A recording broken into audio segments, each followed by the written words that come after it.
stars lights up another day. I believe, I believe.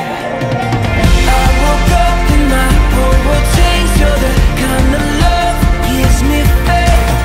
I believe, I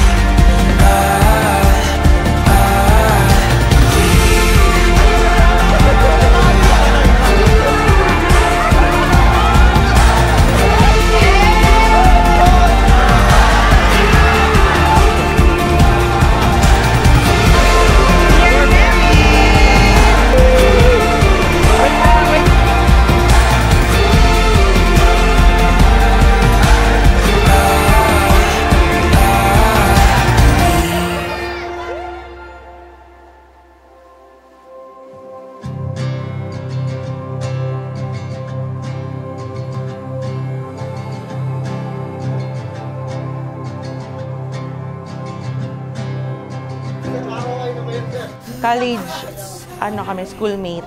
Nag-meet kami, acquaintance party nung school. May nanliligaw kasi sa akin noon, makulit. Tapos para layuan ako noon, lumapit siya sa akin. Sinabihan siya nung common friend namin na lapitan nga ako, ganun, para tumigil yung nanliligaw sa akin. Ano sir gagawin mo mamayang gabi pag uwi niyo? Tingin ko wala akong magagawa, baka bukas pa. Nagandahan ako sa kanya, ganun. Pakyut-pakyut, kuha ng number. Una talaga, physical. Tapos nung mas nakilala ko siya, doon mas okay pala. Kaya nung una, harot-harot lang hanggang naging seryosohan na. Dahil sa okay pala yung ugali niya. Maayos naman kahit monster minsan.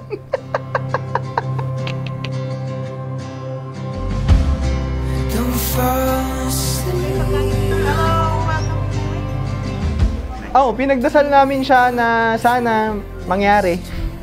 Makasal din kami kasi bukod sa pangarap namin dalawa, alam ko pangarap din ng mga magulang namin makasal kami dalawa. Ang mapapayo ko lang, sana mas matatag ka pa at mas mahalin mo ang iyong pamilya.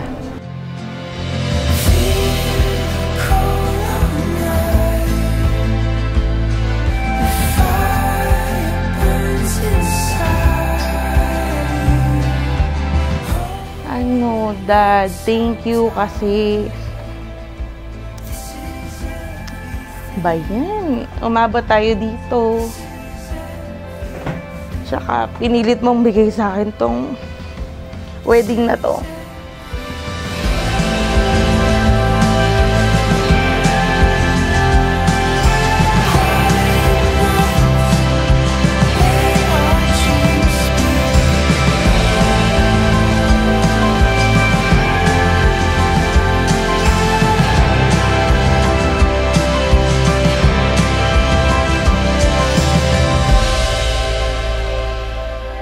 Simula nung tayo ay nagsama, pinaramdam mo sa akin maging kumpleto. Mas buhay. Dahil pinakita mo sa akin ang totoong ibig sabihin ng kaligayahan. Kaya ngayon, sa harap ng Panginoon, pamilya at mga kaibigan, tinatanggap kita bilang aking isang asawa. Di man araw-araw na nakangiti.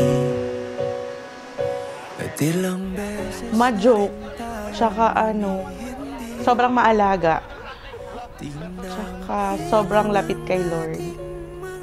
Parang gusto niya siyang kunin. Char. Maalaga siya in a way na lagi siya nag-aalala, nagpapaalala na lagi ako mag-iingat, kumain ka na ba, kailangan hindi ako magkakasakit kasi pag may sakit daw ako, pati sila magkakasakit din, kaya alagaan mo yung sarili mo. Ganun lagi.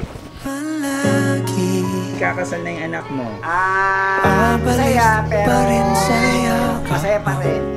Sakal ka na ngayon. Sa 13 years nating pagsasama, hindi din naman lahat naging madali. Tulad ng pagdating ni Kambal sa buhay natin. Naalala ko, sabi ng papa ko, nung unang ultrasound ko, hindi ko daw kaya yung Kambal. Ang liit ko daw at ang bata-bata ko pa. Pero talagang si Lord ang bahala sa lahat. Sabi niya siguro, huwag akong mag-alala. Kasi binigyan niya naman ako ng magiging tatay ni Kambal na malakas at matatag. Balikan man ang hirap luwaglat.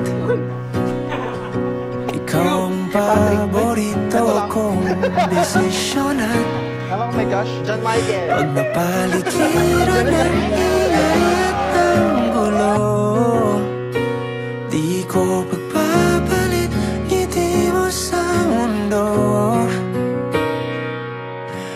Eto tayo sa huli, palagi babalik pa rin sa yakap mo hanggang sa huli. Maraming beses na tayong sinubok ni Lord pero ni minsan hindi kita nakita nagreklamo. Palaging si Lord ang bahala, sabi mo. Kaya naman ganun na din kalaki yung tiwala ko sa Kanya.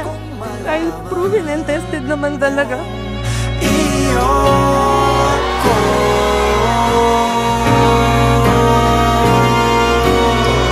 Mamahalin kita palagi at pagkakatiwalaan kita palagi.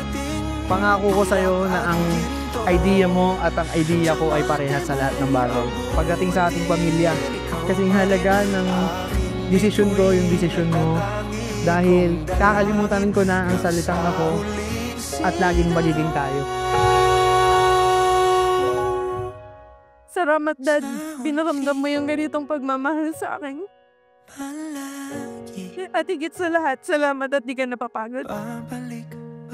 Gaya nung sinasabi ko tuwing Father's Day, kampante na ako sa buhay ko.